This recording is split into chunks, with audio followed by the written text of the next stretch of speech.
Everything we currently call secure, from your private bank transfers to top secret government communications, is built on a house of cards that is about to fold. We have spent decades perfecting RSA and elliptic base cryptography, but we are fast approaching a Y2Q moment where the classical math protecting our world simply fails.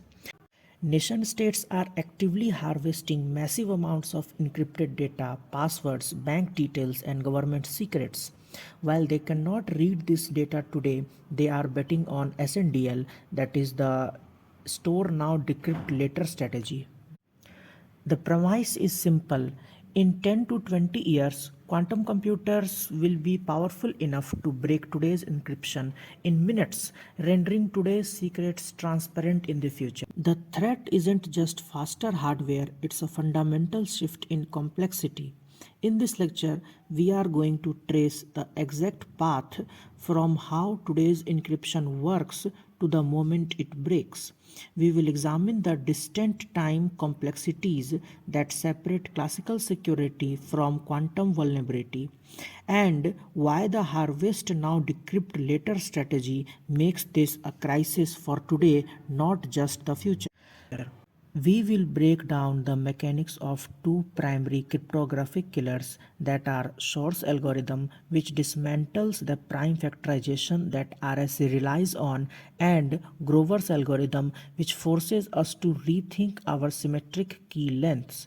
But this isn't just about the collapse. We will spend the later half of this session exploring the defense, that is the post-quantum cryptography, from geometric complexity of lattice-based systems of the current state of NIST standardization.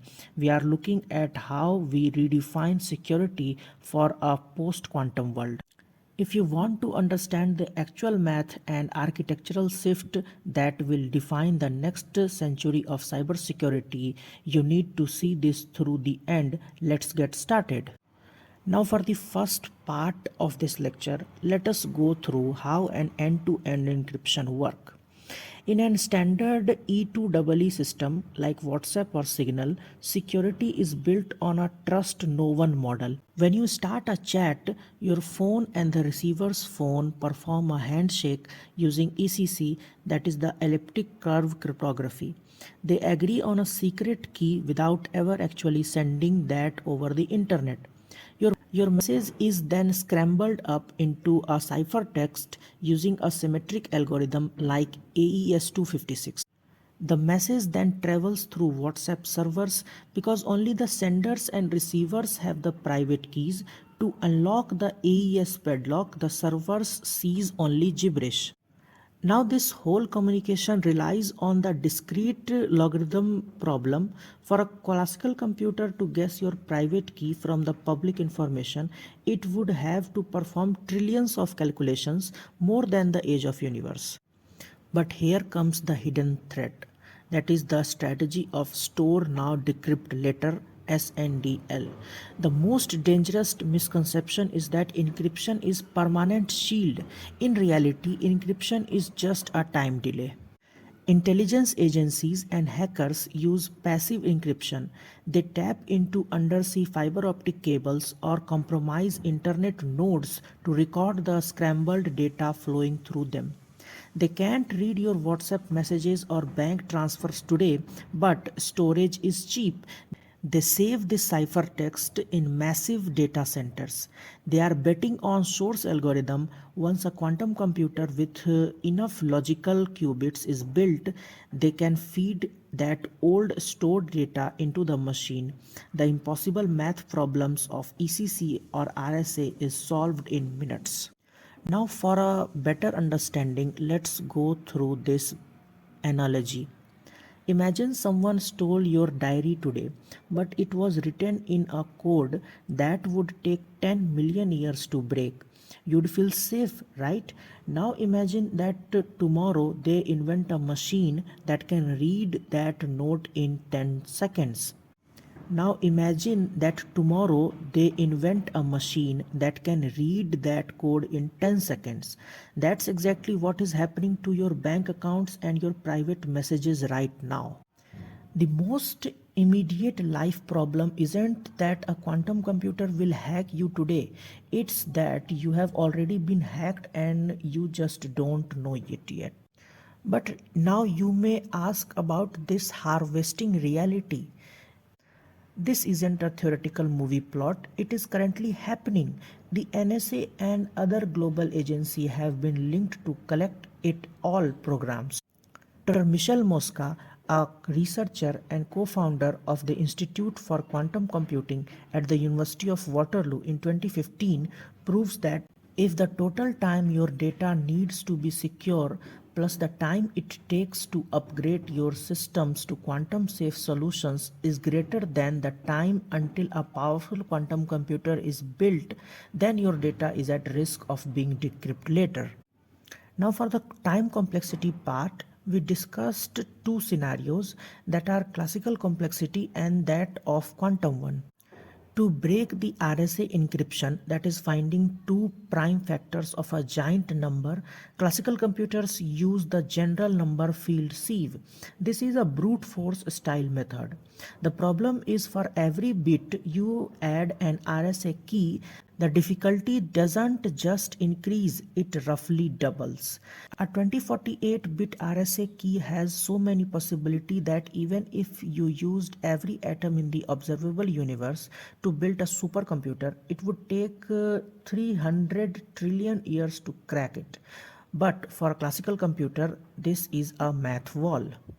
And now for the quantum complexity, Shor's algorithm changes the game by using a mathematical shortcut called period finding via the quantum Fourier transform. The solution is that instead of checking for every combination, a quantum computer finds a hidden frequency or pattern in the numbers. This is polynomial growth. In polynomial time, adding more bits only adds a small number of extra work. A task that takes a classical computer billions of years can be solved by a sufficiently powerful quantum computers in under 10 seconds. Now, what is the key takeaways? Our modern digital world, that is from banking to power grids and private chats, isn't unhackable, it is only protected by the passage of time. Quantum computers effectively stop the clock, turning that 300 trillion year wall into a wide open window. Now, this is a graph comparing the time taken by a classical and a quantum computer for a factorization problem. You see that blue line, which is the classical computer time taken, and the green line, the time taken by a quantum computer for the same factorization problem. Now the question arises, why classical computers fail? Now to understand this, you first have to understand how they work. Classical computers are governed by deterministic physics. Every calculation must follow a single definite path. At its core, every classical computer is just a collection of switches. A switch is either on, that is 1, or off, that is 0. It cannot represent maybe or both. That is, a bit cannot be both or in a superposition. If you have a maze with 256 paths, a classical computer must send a 0 or a 1 down path A, then path B, then path C. It is effectively blind to any path it isn't currently checking. So that's a literal bit bottleneck. To analyze it, imagine a maze with 256 possible exits. A classical computer acts like a single explorer. It must walk down path 1, hit a dead end, walk back, and then try path 2. Even if the explorer is incredibly fast, it is still only one place at a time. It is blind to the exit until it physically stumbles upon it. The real failure isn't about speed, it's about the math of scaling. It's about the linear versus the exponential growth. Because the classical computer must check these possibilities one by one, it eventually hits an exponential wall. You could take the most powerful supercomputer on earth today and give it a moderately large encryption key. Because the search space is 2 to the power n, the computer would still be running its calculation long after the sun has burned out.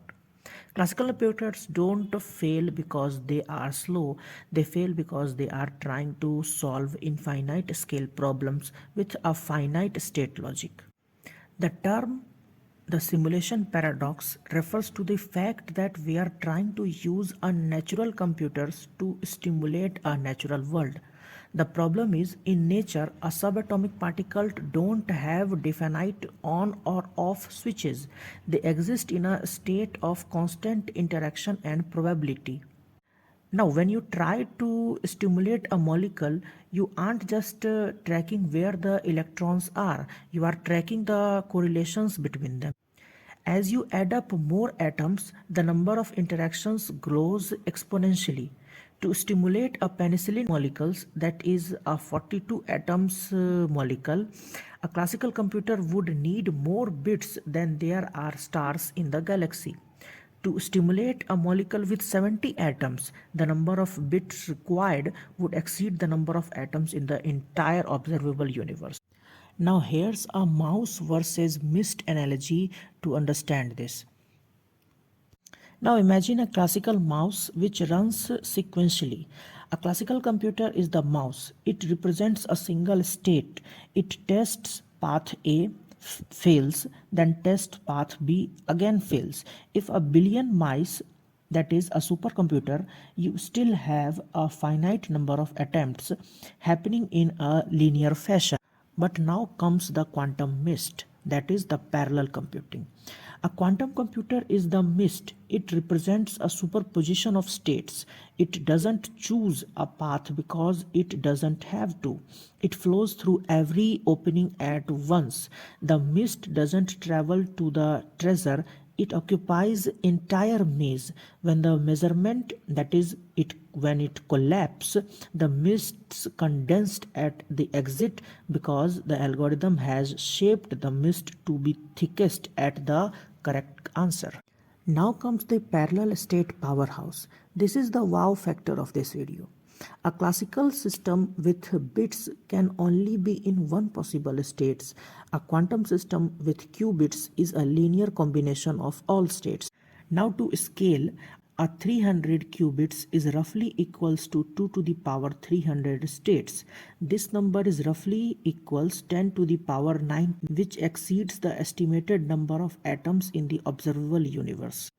For visualization, imagine a library where a classical computer can read only one page at a time, while a quantum computer is the entire library existing all at once.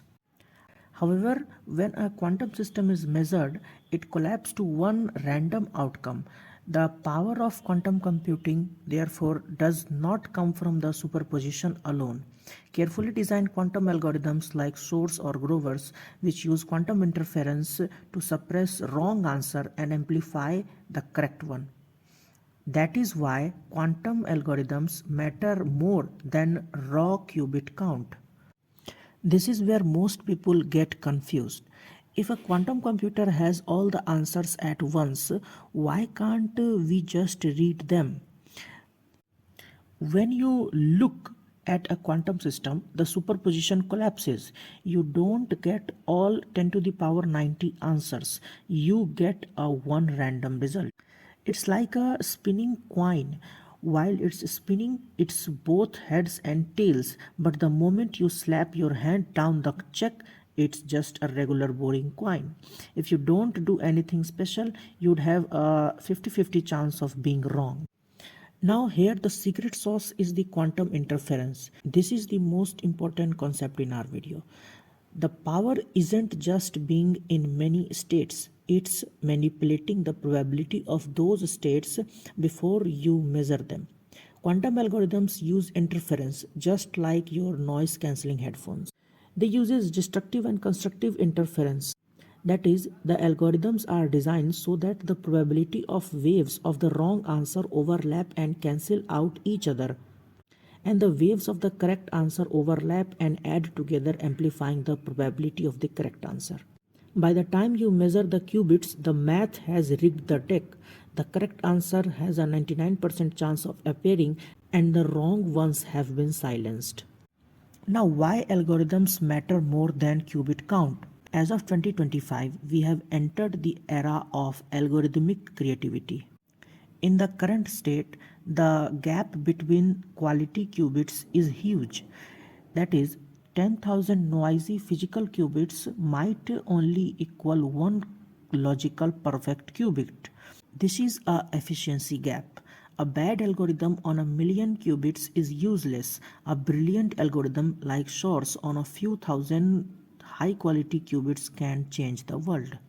In 2025, companies like Google and IBM are focusing on error mitigation using a smart algorithm to clean up the noise so we can do more with fewer qubits. Now here we discuss about breaking modern encryption. Modern security is based on a two-way street. Multiplying two 300-digit prime numbers p times q to get a 600-digit product n takes a fraction of second. However, finding p and q if you only know n is practically impossible. Classical algorithms like general number field scale sub-exponentially. For a 2048-bit RSA key, a classical supercomputer would need roughly trillions years to find the factor. But what is the quantum shortcut here? In 1994, Peter Shor proved that quantum computers doesn't need to guess the factors. Instead, it turns the factoring problems into a period finding problem. Now let's understand how it works. The algorithm picks a random number a and looks at a function fx equals a to the power x.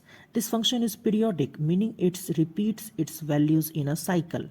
Finding a period r of this function is what's hard for the classical computers. A quantum computer uses superposition to calculate many values of the function simultaneously. Now, for the quantum Fourier transform, this is the magic step. The QFT acts like a prism, separating the frequencies of the quantum state to reveal the exact period r. Once the time period r is known, the prime factors can be found using a simple classical calculation, that is GCD of a to the power r by 2 plus minus 1 comma n. But what's the hardware reality today? While the math is proven, the hardware is still catching up.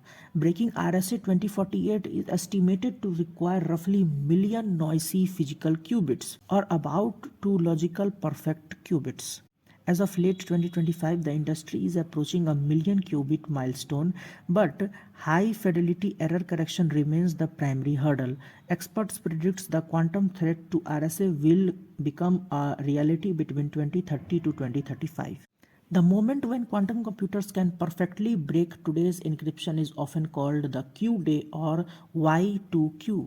Now you might wonder why we are worried today if the threat is a decade away. Dr. Michel Mosca theorem provides the panic equation.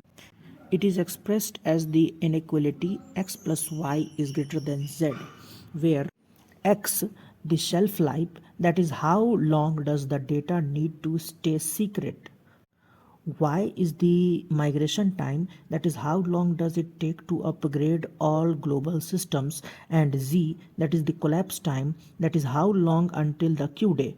The problem is, if the time it takes to mitigate plus the time the data needs to stay secret is longer than the time until q day, you have already lost your security. Now the solution to all these problems is post-quantum cryptography. PQC is about changing the math so that even a quantum computer's shortcut doesn't work. In August 2024, the National Institute for Standards Technology NIST finalized its first official PQC standards, marking the start of the global transition to quantum safe security. These are considered as the initial gold standard algorithm for the post-quantum era. These aren't based on prime numbers but on lattice-based math, a complex grid problem that is resistant to both classical and quantum attacks. The two most important of them are MLKEM FIPS 203 and FIPS 204. Now let's understand this FIPS 203. Formerly known as Kyber, MLKEM is primary algorithm selected to protect everything from your bank login to your WhatsApp messages. It is a key encapsulation mechanism in which, let's say, Alice and Bob uses this algorithm to wrap or encapsulate a secret key. Once a small secret key is safely exchanged, they switch to symmetric encryption AES 256 to scramble the actual large files or messages. Now you may ask why it's better. It is incredibly efficient. It works faster than many physical methods and is small enough to fit into the existing handshake protocols of the internet like the TLS 1.3. Now let's understand the math behind lattice-based cryptography. MLKEM doesn't rely on prime numbers. Instead, it relies on module learning with errors, that is MLLWE. Imagine a grid of dots in 1000 dimensions. You are given a set of points that are almost on a line of this massive grid, but each point has a tiny bit of random noise or error added to it. The difficulty in classical computers that they get lost in the noise. They can't find the original line because the dimensions are too high. Imagine you go correct in one dimension, but you then immediately be wrong in other, let's say 1000 or 2000 dimensions. But here quantum computers also fail because unlike factoring primes, there are no known source style algorithm shortcut to navigate these high dimension lattices. Shor's algorithm works by finding periods or repeating patterns. Lattice problems doesn't have these specific patterns, making them a blind spot for the quantum logic. Even a quantum computer using Grover's algorithm only sees a minor improvement in speed against these lattices, not enough to break the encryption in any reasonable time frame. This algorithm has real-world implementation as of 2025. By the time you watch this video, they are likely already using MLKEM without knowing it. Google Chrome already uses a hybrid of Kyber and classical ECC. Signal and WhatsApp also use them. They have begun rolling out the PQXDH protocol, which incorporates these NIST standards. And Cloudflare has also enabled post-quantum support for millions of websites. The purpose of keygen is to create a public encapsulation key that everyone can use and a private decapsulation key that must remain secret. This process is what turns a simple high-dimensional grid into a secure vault. Here is the step-by-step breakdown. First, the generate of a public grid. First, the computer creates a massive map or grid. In MLKEM, this is a matrix A. This is a k by k matrix. However, instead of simple numbers, each entry is a polynomial, that is a mathematical expression like 3x squared plus 2x plus 5. A matrix A is generated using a public seed, which is a random string of data. Anyone can recreate the exact same matrix A if they have the seed.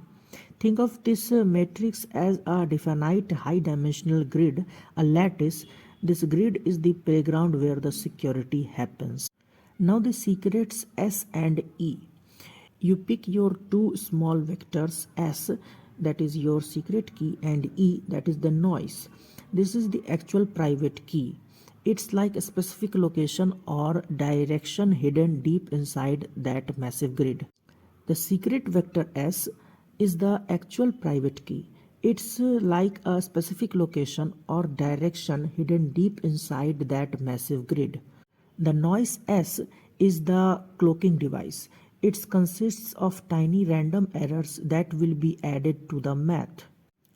To keep the secrets small and secure, the values for and are drawn from a specific probability curve. Most values are zeros, some are 1 and minus 1, almost none are large numbers. This bell curve shape ensures that the errors are predictable for you and to remove later, but look like a total chaos to a hacker. Let's look at the computation of the public key equation. For this, you compute the public key T, that is A times S plus E. Finally, you combine your secret location with the public grid and add the noise. Now, if there were no noise, a hacker could use a simple Gaussian elimination to solve for in seconds. By adding even a tiny bit of noise, the math becomes fuzzy. To a classical or quantum computer, looks like a collection of completely random points. Without knowing the exact noise values, finding the secret is like trying to find a specific needle in a haystack where every piece of hay looks like a needle. Now let's discuss the encapsulation in MLKEM. The goal of encaps is for Bob to create a shared secret key K and a ciphertext C that only Alice, who knows the private key, can decrypt. In MLKEM, that is module lattice based key encapsulation mechanism, encapsulation is the process where Bob, the sender, creates a secure secret key that only Alice, the receiver, can open. While Alice created the locked box key generation, Bob's job is to put a message inside it and ship it back. For every new message, Bob must generate unique ephemeral values. This ensures that even if he sends the exact same message twice, the ciphertext looks completely different to an observer. Now for the building of the ciphertext UV part, Bob produces two mathematical components that makes up the final ciphertext. Equation 1 is hiding the secret U, that is U equals a to the power TR plus E1. The Bob takes this public matrix A, that is the grid, and multiply it by a temporary secret R. He then adds noise E1. The result is U wraps Bob's secret R inside the public lattice. To anyone else, U looks like a random point in higher dimensional space. And in the second equation, that is the hiding the message part, V equals TR plus E2 Q by 2M. Bob takes Alice's private key and multiply it by secret R, then adds noise E2. The message is scaled up by roughly half of the value of Q by 2M. This places the message M at the loudest part of the signal. Even with all the noise added, the message is so big that Alice can still distinguish from the error later.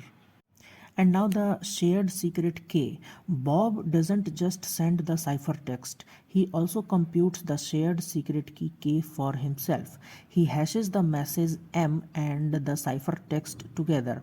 He now has the shared key and is ready to start encryption communication using AES 256, etc. She receives UV and must use her private key to strip away the lattice math and find M. And now for the decapsulation part, the goal for Alice is to recover the hidden message M from the ciphertext using her private key S. This is where the mathematical magic happens. Her private keys acts as a filter that strips away the complex lattice layers and noisy interference to reveal the original message. Here, Alice starts with the ciphertext UV she received from Bob. To find the message, she computes X. To see why this works, we zoom in on the math. By subtracting the values Bob used to create U and V, now remember that Alice's private key was built as T equals AS plus E. If we plug in, then X becomes AS transpose R plus E transpose R plus E2 plus floor Q by 2 times M minus S transpose A transpose R minus S transpose E1. And now the beautiful moment of the cancellation. When Alice multiplies these out, a beautiful things happen. The largest, most complex terms, the ones involving the massive matrix, are identical on both sides. That is, AS transpose R equals A transpose S transpose R. Because these terms are equal, they cancel out each other completely, and the math wall of the lattice simply vanishes. Now after the compilation, Alice is left with x equals floor q by 2m plus E transpose R plus E2 minus S transpose E1, where the second part is the total noise and floor q by 2m is very large value. Now this second part, E transpose R plus E2 minus S transpose E1, is the noise, is the collection of very small errors. Because the signal is too much louder than the noise, Alice can simply round the result. If a value is closer to q by 2, it's a 1, and if it is closer to 0, it's a 0. And now for the final step, the shared secret recovery. Once Alice recovers the message M, she doesn't stop there. To ensure the message wasn't tampered with, she re-encapsulates that message. She uses the recovered to try and recreate the ciphertext UV Bob sent. If the recreated ciphertext matches Bob's exactly, she knows the message is authentic. She hashes and the ciphertext produced is the final secret key K. Now both Alice and Bob have the exact same 256-bit key ready for the high-speed AES encryption. Now in this diagram, explanation of a scheme for a quantum noise stream cipher, that is QNSC, with delta sigma modulation DSM is explained.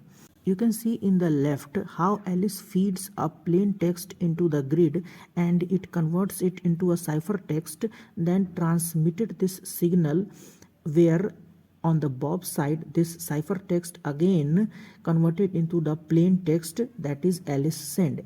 While in this whole transmission the message is simply encrypted. Now the question is, why is this MLKEM is quantum resistant? The security of MLKEM rests on the hardness of lattice problem, not on number theoretical problems like factoring or discrete logarithms. An attacker who sees the public key equation tries to recover a secret vector S. If the error term E were absent, this would reduce a simple system of linear equations solvable by Gaussian elimination. However, the presence of a small random noise turns the problem into LWE, which is equivalent to solving a hard lattice problem in very high dimensions and is believed to be NP hard in its worst case formulations. So this is the advantage of using MLKEM over the lattice based cryptography, over the RSA algorithms. Now you can see that like Shor's algorithm, which efficiently solve factorization and discrete logarithms, the foundation of RSA and ECC. While lattice cryptography does not rely on these problems, there are no known quantum algorithms that can solve the shortest vector problem in lattices in polynomial time. Other PQC algorithms include MLDSA and SLHDSA. The math behind MLDSA is like MLKEM. It is lattice based. It relies on the difficulty of finding short vectors in a high dimensional grid. It uses Fiat Samir with Abbott's technique. To sign a message, MLDSA performs a mathematical dance. If the resulting signature accidentally reveals a tiny bit of secret key geometry, the algorithm aborts and starts over. This rejection sampling ensures the final signature is perfectly secure and doesn't leak secrets. The SLH-DSA is a stateless hash-based signature scheme. It is a plan B for the cryptographic world. The math behind is, it doesn't use lattices or complex geometry. Instead, it is built entirely on hash functions like SHA-3. SLH-DSA uses a massive hierarchy of one-time signatures. Imagine a giant tree where every leaf is a tiny signature. Because it only relies on the hardness of reversing a hash, it is considered the most conservative and future-proof choice. We have studied hashes for 50 years. We are very confident they are quantum secure. All these different algorithms arises because security experts aren't putting all our eggs in one basket. MLDSA is fast, agile guide for our daily web browsing. SLHDSA is heavy, unbreakable vault for the most important secrets. Together, they make sure that no matter how powerful quantum computers get, our digital identity stayed locked. Now let's talk about the current state of quantum computing. We are currently in the noisy intermediate scale quantum era, a term introduced by physicist John Preskill. It refers to the present generation of quantum computers that have tens to a few thousand qubits, high noise levels, limited coherence time, and no full error correction. These machines are powerful enough to demonstrate quantum behavior, but not reliable enough for full scale fault tolerant computation or full quantum error correction.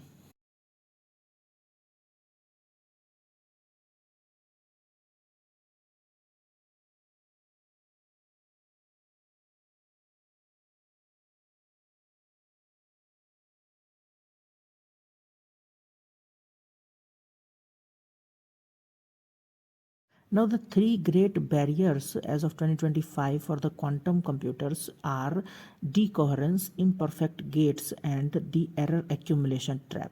Let us discuss one of three one by one. Qubits can only stay in a state of superposition for a tiny fraction of second. This is the coherence time. If the calculation takes longer than the bubbles lasts, and the data is lost. This is called the decoherence. Now, for the imperfect gates, in a classical computer, NOT gate works nearly 100% of the time. In NISQ devices, every time you manipulate a qubit, there is a small chance of an error. This is the imperfect gate. And in classical computers, we use error correction bits. In quantum, you can't just copy a qubit to check it due to the no cloning theorem. Correcting one qubit currently requires hundreds of extra helper qubits. Then the question is, what can NISQ computers actually do? Even though they can't break RSA 2048 today, they are already useful for quantum supremacy, chemical simulation, and optimization. The roadmap to fault tolerant quantum computing, FTQC. Now, the goal for us is to move from this NISQ to fault tolerant quantum computing, that is FTQC. That is, from the noisy qubits that we have now to a perfect qubit created by bundling hundreds of physical qubits together to cancel out each other's error. We are currently in the vacuum tube era of quantum computing. The machines are huge, they are hot, they break often, but they are the ancestors of the transistor moment that will change everything. Now we ask one more question: why quantum supremacy is not practical usefulness? Quantum supremacy only shows that a quantum computer can outperform classical systems on a specific and artificial task. It does not mean that the machine is useful for real world problems. Practical quantum computing requires high accuracy, low error rates, scalability, and reproducibility, capabilities that current quantum systems do not yet possess. And now for the most interesting part of this, the application of quantum computing. In the next few years, we aren't looking for perfect calculations, but good enough ones that classical computers simply cannot handle. For example, in quantum chemistry, we are currently limited to stimulating tiny molecules. Quantum computers allows us to model reaction pathways. In optimization, logistics and finance, finding the most efficient route for 1000 ships or more balanced financial portfolio involves combinational explosions. NISQ devices can find near optimal solutions much faster than classical brute force. And in material sciences, Designing a better battery requires understanding electron interaction at the atomic level. Quantum simulations can help discover new alloys and superconductors that work at room temperature. For this, quantum computing applications can be grouped into near-term and long-term uses depending on the technology maturity. In this first part, we discuss the near term. Now, for the second part, we discuss this long term uses. Once we solved the noise problem and achieved a fault tolerant quantum computing, the math window opens completely. From healthcare to life sciences and from climate environment to cryptographic shift, it can solve many problems of our daily life. In healthcare and life sciences, accurate protein folding is very essential.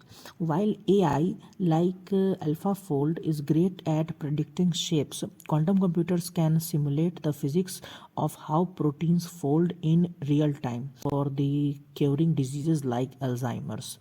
Personalized medicines, designing a drug specifically for your DNA profile rather than a genetic one size fits all pill. In weather forecasting, our current models are limited by grid size. Quantum computers can handle the chaotic multivariable fluid dynamics of the atmosphere to predict hurricanes weeks earlier. In the cryptography shift, this is the Q-Day scenario we discussed. This moves from store now, decrypt later to a world where our infrastructure is entirely protected by lattice-based PQC or quantum key distribution. And now for the last part, I can say that quantum computing isn't just about making computers faster. It is about solving problems that were previously thought to be unsolvable. From the medicine in your cabinet to the security of your bank account, quantum revolution is already rewriting the rules of the 21st century and beyond. Thank you.